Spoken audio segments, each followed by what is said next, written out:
Hey guys, so I was talking with my friend August about the letter Thorn. And Thorn looks sort of like a cross between a P and a B. It was part of the Old English alphabet. It was part of the Gothic alphabet, so the Goths were this Germanic tribe, right? And they had their own language. And it was also part of Old Norse.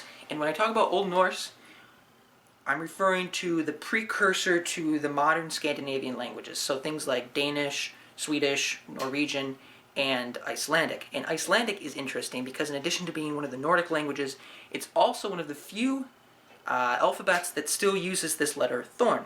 So when it was used in Old English, it represented TH. That's like the modern equivalent to how we would translate Thorn. Kind of like when we Latinize Greek, the Greek letter theta is usually translated as a TH as well.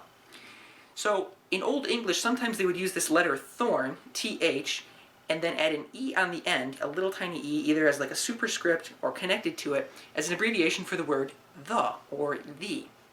Right? Which makes sense, because if the Thorn stands for TH, then TH with the little E is just like the modern English word the.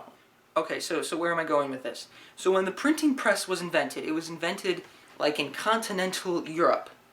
There was a problem because in the continental European area where these printing presses were coming from, they didn't use this letter, so it wasn't like an option when they went to print literature. So what they did instead was, because the British letter are very scripty-like, the TH, the Thorn, looked a lot like the letter Y. So what they would use instead of Thorn was the letter Y.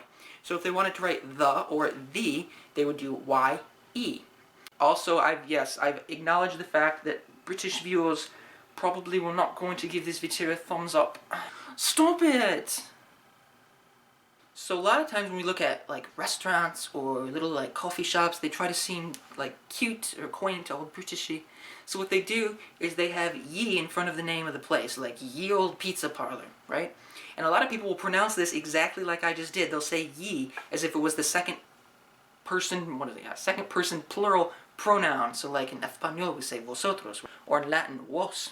Well, the problem is that this word ye, to mean you all, is actually a completely different word than the Y-E, that was used as an abbreviation for the word the, when we would use the TH as we would substitute the TH with the letter Thorn. And as I said, since in the printing presses that Thorn symbol didn't exist, they would substitute it with a Y, and then along with the little E that we would put on the end. So instead of Thorn E, we'd have Y-E.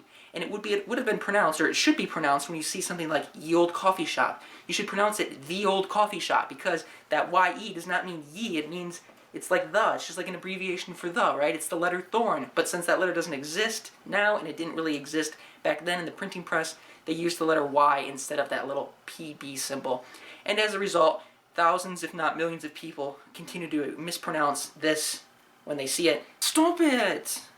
And, you know, it's just something I have to deal with, and it's not happy about it, but I do what I can. Okay.